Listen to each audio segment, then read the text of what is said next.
Bonjour tout le monde, mon nom c'est Véronique Clément, je suis coach certifiée en neurosciences appliquées et on est sur un groupe Facebook en commun et j'ai lu récemment une publication de quelqu'un qui disait qu'elle avait de la misère à contrôler ses rages de sucre principalement, puis les rages alimentaires. Donc j'avais proposé de faire une courte vidéo là, sur la part des neurosciences par rapport à la neuronutrition, en fait l'addiction au sucre et tout ça. On a souvent tendance à penser qu'on n'a pas de volonté, mais c'est beaucoup plus grand que ça. Ça se joue au niveau des neurotransmetteurs, au niveau des hormones du corps, ça se joue au niveau des croyances, des patterns qu'on a. Donc, c'est pas... faut pas se taper sur la tête là, en disant « je suis pas capable » parce que c'est souvent beaucoup plus grand que ce qu'on pense. Peut-être me présenter à quelques minutes juste pour que vous sachiez. Moi, dans le fond, j'ai toujours eu des problèmes de poids depuis l'enfance. J'ai fait des régimes, j'ai essayé de me mettre en forme, je me suis abonnée à des gyms. Ça marchait toujours un temps, puis après ça, ça faisait plus. Puis vraiment, perdre du poids, c'est pas quelque chose que j'ai vraiment vécu avant de connaître les neurosciences. J'ai développé des problèmes de santé liés à mon poids. Premièrement, j'ai fait du diabète de grossesse. Puis ensuite de ça, j'ai développé une stéatose du foie. Dans le fond, une stéatose hépatique, ça veut dire que le foie est chargé de gras et là, il enfle. Et cette stéatose-là m'a amené à faire des pierres à la vésicule biliaire. Donc, j'ai été opérée pour ça. Puis à ce moment-là de l'opération, pour moi, ça faisait plus de sens, ma situation. Je me dis, je suis dans la trentaine, puis je vais développer des problèmes cardiaques, je vais développer quoi après, tu sais. Donc, j'ai commencé à m'intéresser à une autre façon d'aborder l'amaigrissement, une autre façon d'aborder la gestion des émotions, parce que on me disait souvent, tu manges tes émotions, puis dans ma tête, ça se pouvait pas ça, manger ses émotions, c'était pas concret pour moi. Puis j'ai commencé un cours en neurosciences, puis ça donnait que mon formateur, mon professeur était spécialiste des neurosciences au niveau de la nutrition. Et puis j'ai vraiment lu beaucoup, il m'a formé là-dessus et j'ai commencé à appliquer les concepts que j'ai appris sur moi. Et c'est incroyable la différence. En 4 mois, j'ai perdu. En fait, j'ai maigri parce que le concept de perdre du poids, je vais vous en reparler, mais c'est pas bon de dire j'ai perdu du poids. J'ai maigri de 35 livres et depuis, ça continue. Évidemment, j'ai réduit mon apport en sucre. J'avais une addiction au sucre, puis je faisais de l'hyperphagie. L'hyperphagie, ça veut dire que c'est des rages alimentaires incontrôlables. C'est qu'on se contrôle tellement dans le quotidien que 90% du temps, on mange super bien, on se contrôle, on suit ce que les nutritionnistes nous disent, on mange allégé, on fait tout. Puis il y a un autre moment, à un moment donné, où là, pouf, ça explose tout ça. Puis là, au lieu de manger juste une pointe de gâteau, on mange tout le gâteau, on se cache pour manger, des choses comme ça. Donc moi, j'ai vécu ça aussi. Fait que vraiment, je vous comprends. Puis couper le sucre, je sais c'est quoi, c'est pas facile et tout ça. Je l'ai vécu, j'ai marché le chemin, donc je suis très très bien placée pour vous en parler. Évidemment, il y aurait énormément de choses à dire sur les neurosciences et le sucre. Là, je ne vais pas prendre non plus 1 heure là, de vidéo pour vous, mais je vais essayer de vous amener les principaux points pour vous aider à diminuer le sucre dans votre vie puis à éliminer ou en tout cas du moins diminuer la dépendance que vous avez par rapport à l'alimentation en général. Les neurosciences, en fait, c'est une science qui étudie comment ça se passe dans notre cerveau, comment on réagit hormonalement au niveau des neurotransmetteurs, au niveau des ondes du cerveau qui réagissent selon ce qu'on vit. Et on a découvert que vraiment les neurotransmetteurs ont un rôle à jouer sur les rages de sucre puis les rages alimentaires en général. Donc, si vous avez un débalancement au niveau de la sérotonine, du GABA, dopamine, acétylcholine, peu importe, il y a certains débalancements de neurotransmetteurs qui peuvent provoquer des rages de sucre. Fait que vous allez beau avoir à lutter contre ça, si vous êtes débalancé, vous allez déjà lutter contre quelque chose qui est très puissant qui s'appelle votre cerveau. Ces carences-là peuvent se trouver avec un test, là, puis la façon de les régler, c'est avec des changements alimentaires, des changements de mode de vie, des compléments, des suppléments. Mais pour ça, il faut vraiment aller voir quelqu'un qui est autorisé à vous faire le test sur les neurotransmetteurs. Donc, j'en parlerai pas plus longtemps parce que c'est pas quelque chose sur lequel vous avez le contrôle pour l'instant, mais je veux quand même que vous sachiez que ça existe. Donc, au niveau de l'alimentation, qu'est-ce qu'on peut faire? D'abord, fixez-vous un objectif sur ce que vous voulez atteindre. Un objectif sur quelques mois, disons d'ici 3 mois, d'ici 6 mois.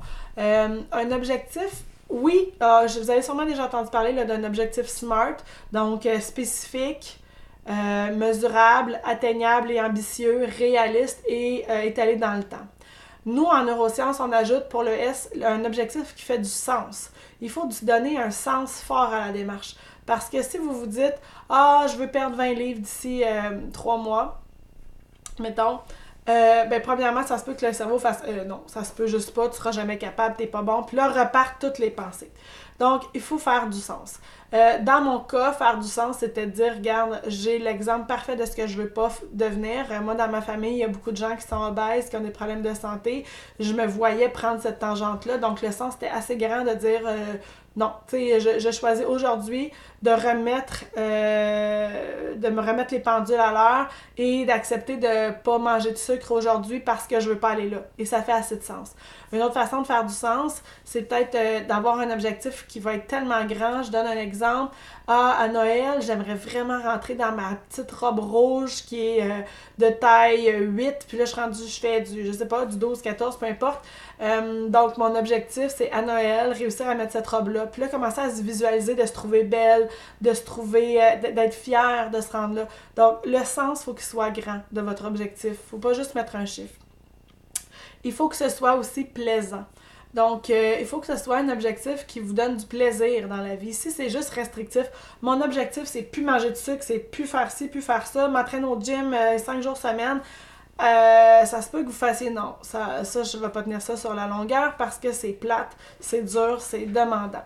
Donc, essayez de penser à une façon, un objectif qui va vous faire plaisir, qui va vous amener à, quand vous avez une impulsion alimentaire, à vous dire est-ce que ça vaut la peine de mettre sur pause mon objectif aujourd'hui pour manger ça versus dire ok, je vais m'en passer aujourd'hui parce que ma récompense à long terme elle va être plus forte. Ensuite de ça, éliminez tout de suite tout ce qui est interdit. Parce que le cerveau fonctionne de telle façon à ce que si vous vous donnez un interdit ou une barrière, c'est sûr qu'il va vous revenir d'en face. Si je vous dis, pensez pas à un éléphant rose. À quoi vous avez pensé? À un éléphant rose. C'est sûr, c'est fait comme ça. Donc si vous dites, moi, j'ai plus le droit de manger du gâteau, j'ai pas le droit de manger ci, j'ai pas le droit de manger ça, qu'est-ce que vous allez avoir envie? Exactement de ce dont vous n'avez pas le droit. Alors, éliminez ces barrières-là et à partir d'aujourd'hui, vous avez le droit de tout. Et peut-être qu'au début, vous allez vous-même vous garrocher dans la nourriture, c'est correct au début. Mais maintenant, c'est de savoir, ok, j'ai le droit à tout tant que ça respecte mon signal de faim et de satiété. Donc, il n'y a pas une calorie, on ne calcule pas le nombre de calories dans la journée, mais c'est sûr qu'on respecte ces sentiments de satiété et de faim, puis on enlève les interdits.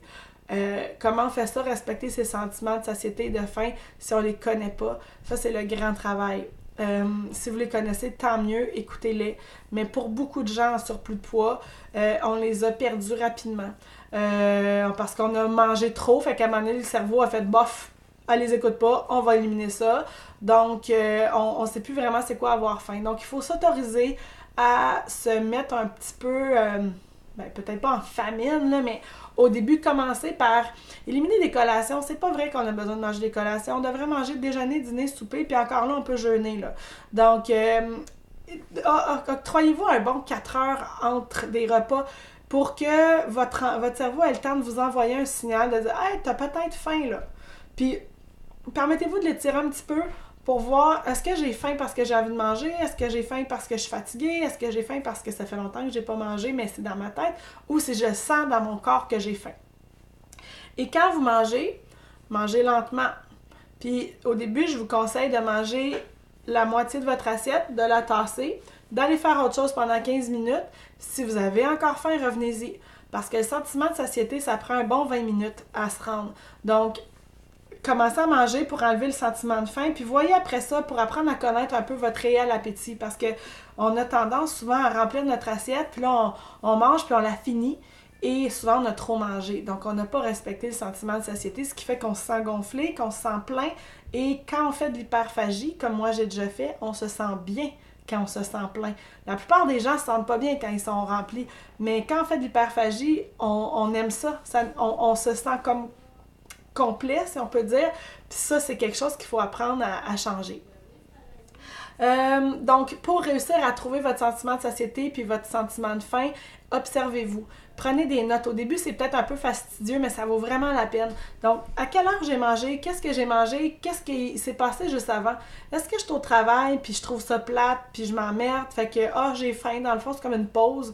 Je vais me prendre quelque chose. Puis c'est quoi le choix que j'ai fait? Souvent, ça va être un aliment sucré, ça va être un aliment rapide, un sucre rapide, ou une boisson gazeuse, ou quelque chose de même.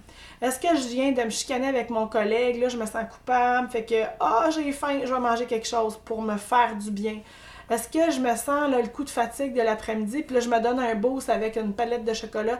Toutes ces choses-là, notez-les pour voir c'est quoi vos patterns, c'est quoi les heures où vous mangez le plus, où est-ce que vous êtes plus vulnérable, c'est quoi les émotions qui sont associées. T'sais, en coaching, on va beaucoup parler des émotions, on va beaucoup parler des patterns, on va parler des croyances. Là, évidemment, je peux pas vous faire ça ici en vidéo, mais déjà de commencer à vous observer puis comprendre comment vous fonctionnez, comprendre vos émotions, ça va déjà beaucoup vous aider.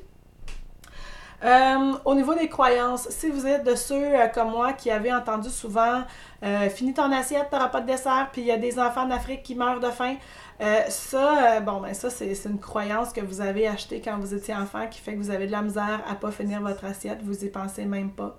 Donc, petit défi maintenant, laissez toujours au moins 3 bouchées dans votre assiette. Gros défi. Et ça vaut pour le dessert aussi, surtout pour le dessert.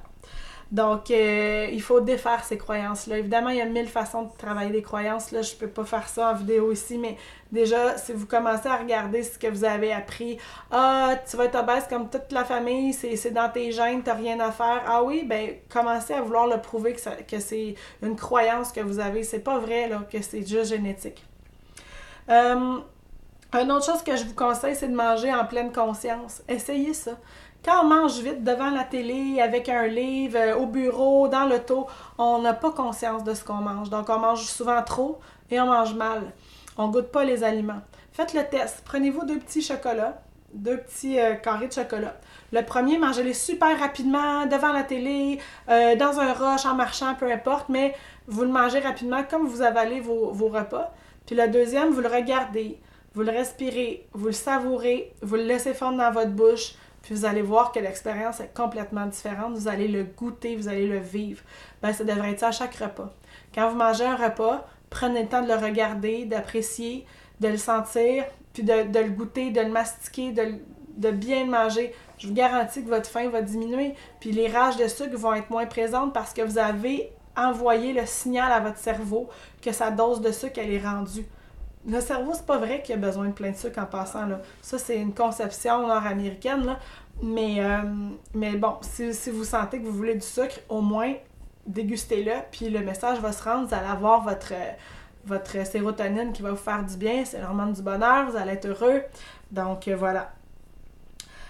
Sinon, sortez du pattern de la performance. Dans la vie, on a tendance à dire « Ok, là, je commence un régime, je vais être super hot, je mange plus ci, je mange plus ça, je fais mes repas, blabla, je vais à mon gym. » Puis là, on est super intense, puis ça va bien.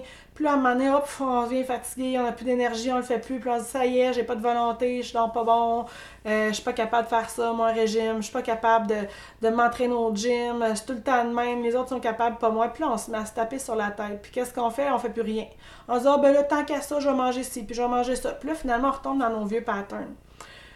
À la place, faites juste à chaque fois vous dire « Ok, je change pas tout. C'est quoi le plus petit pas possible que je peux faire aujourd'hui? Est-ce qu'aujourd'hui, je me dis, par exemple, je me donne le défi de manger juste 3 repas?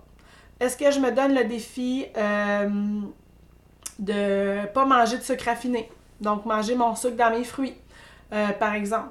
Est-ce que je me donne le défi de commencer une alimentation LCHF qu'on appelle? Ce que moi je fais, c'est low carbs, high fat.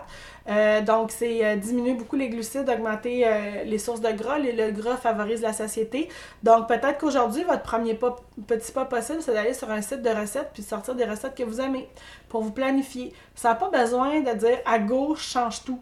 Mais à chaque jour, on fait un petit pas vers l'atteinte de notre objectif. C'est comme ça qu'on avance réellement. Puis, c'est comme ça qu'on crée une habitude. Parce que quand on a créé une habitude, on crée un besoin. Puis, il y en a qui disent que ça prend 21 jours, je pense, pour créer une habitude. C'est pas vrai, ça prend 3 mois au minimum. Donc, il faut réussir à en créer une habitude. Après 3 semaines, vous pouvez en créer une autre. Mais ça veut pas dire que la première, elle est là, à la vie, à la mort, là. Continuez d'en créer, mais à un moment donné, ça va devenir une habitude que vous allez vouloir garder. Un dernier petit point peut-être au niveau des rajouts de sucre. Souvent, on mange du sucre pour se faire plaisir. Donc, faites une liste de ce qui vous fait plaisir qui n'a pas rapport avec la nourriture. Faites une liste de qu'est-ce qui pourrait vous faire du bien dans la vie, autre que manger une palette de chocolat et un gâteau. Souvent, on a des vies très agitées, on part le matin, les enfants, vite à la garderie, on s'en va à l'école, le ci, le ça. Il faut vraiment être efficace au travail, on mange, le soir on arrive, il faut faire le souper, les lunchs le soir, et on n'a pas le temps de prendre soin de nous. Fait que quand on n'a pas le temps de prendre soin de nous, c'est quoi la meilleure façon de se faire plaisir dans toute cette folie? C'est de manger une barre de chocolat parce que ça ne demande pas de temps. Donc, essayez de voir qu'est-ce que vous pourriez introduire dans votre routine qui vous ferait plaisir. Est-ce que vous aimez ça, les bains chauds? Peut-être que ce soir, un petit bain chaud, ça ferait une différence. Vous aimez lire un livre? Croyez-vous en 15 minutes avant de dormir, lisez un livre pour vous. Vous aimez aller dans la nature, aller marcher sur votre heure de dîner dans la nature si vous pouvez. Donc, trouvez des façons de vous faire plaisir qui ne seront pas la nourriture et mettez-vous à l'horaire. Soyez indulgents avec vous. Je ne dis pas de passer 1 heure à chaque jour là, à prendre soin de vous. Si vous pouvez le faire, hey, faites-le, tant mieux, là, c'est idéal. Mais sinon, au moins, commencez à dire à votre corps, tu sais quoi, je suis à l'écoute. Je suis à l'écoute des signaux que tu m'envoies. J'écoute mon sentiment de faim, mon sentiment de satiété. J'ai compris qu'il faut que je me mette à l'horaire. Quand je veux une émotion, je suis capable de l'identifier. Puis je suis capable de voir, dans le fond, que le réflexe que j'ai, c'est de manger. Puis à la place de la manger, ben peut-être que je pourrais la vivre autrement. Donc, il y aurait tellement de choses à dire, mais là, je vais m'arrêter parce que ma vidéo doit faire déjà 15 minutes passées, là. Donc, mon dernier conseil, ben, c'est faites-vous accompagner. Si vous n'êtes pas capable financièrement de vous faire accompagner par un professionnel comme un coach, un psychologue ou un nutritionniste qui connaît quand même le LCHF ou en tout cas les neurosciences, faites-vous accompagner par un ami ou un binôme. Trouvez-vous quelqu'un qui a une démarche similaire à la vôtre. Puis ça peut être quelqu'un qui va arrêter de fumer, là, ça peut être quelqu'un qui a un autre défi, mais trouvez-vous une autre personne, puis à chaque jour ou à chaque 2-3 jours, vous envoyez un petit message d'encouragement. Quand ça va pas, vous avez quelqu'un à qui parler qui vous comprend, parce que c'est vraiment ça la clé, en fait. C'est de ne pas le faire tout seul, c'est de le faire un petit pas à la fois, c'est de prendre soin de vous, c'est d'être conscient de vos émotions, c'est d'être conscient de ce que vous avez envie de manger, c'est d'enlever les interdits, puis c'est de marcher vers votre objectif. Donc, j'espère que ça vous éclaire un petit peu. Ça m'a fait plaisir de vous donner quelques points. Puis si vous avez d'autres questions, venez me voir sur Facebook en privé ou je vous invite à venir voir ma page Facebook qui est Bye le sucre. Donc, je vous souhaite une très belle journée. Bye bye!